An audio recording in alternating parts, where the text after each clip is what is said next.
আসসালামু আলাইকুম ওয়ারাহমাতুল্লাহ।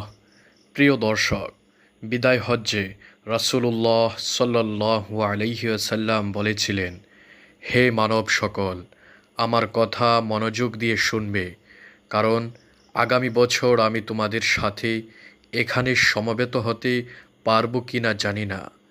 আজকের এ দিন, এ স্থান, এ মাস যেমন পবিত্র, তেমনই তোমাদের জীবন ও সম্পদ পরস্পরের নিকট পবিত্র। মনে রাখবে, অবশ্যই একদিন সকলকে আল্লাহর সামনে উপস্থিত হতে হবে। সেদিন সকলকে নিজ নিজ কাজের হিসাব দিতে হবে। হে বিশ্বাসীগণ, স্ত্রীদের সাথে সদয় ব্যবহার করবে।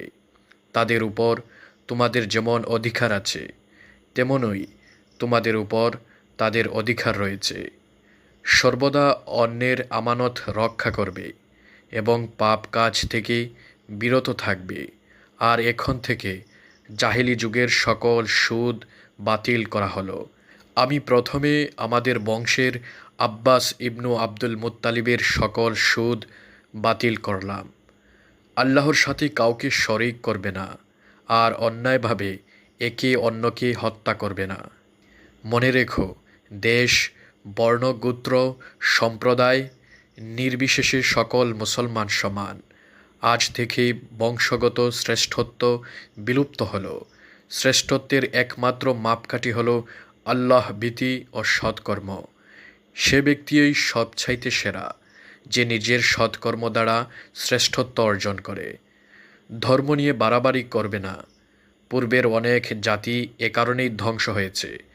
নিজ যোগ্যতা বলে কৃতদাস যদি নেতা হয়, তার অবাধ্য হবে না, বরং তার আনুগত্য করবে।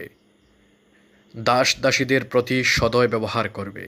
তোমরা যা আহার করবে ও পরিধান করবে, তাদেরকেও তা আহার করাবে ও পরিধান করাবে। তারা যদি কোনো অমার্জনীয় অপরাধ করে ফেলে, তবে তাদের মুক্ত করে দেবে।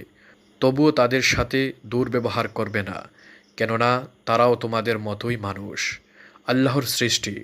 সকল মুসলিম একে অন্যের ভাই, এবং তোমরা একই ভ্রাতৃত্বের বন্ধনে আবদ্ধ। জাহিলি যুগের সকল কুসংস্কার ও হত্যার প্রতিশোধ বাতিল করা হলো। তোমাদের পথ প্রদর্শনের জন্য আল্লাহর বাণী এবং তার রাসূলের আদর্শ রেখে যাচ্ছি। এগুলো যতদিন তোমরা আঁকড়ে ধরে থাকবে, ততদিন তোমরা বিপথগামী হবে না। আমি শেষ নবী, আমার পরে কোনো নবী আসবেন না, এবং আমার পরে কোনো উম্মত থাকবে না।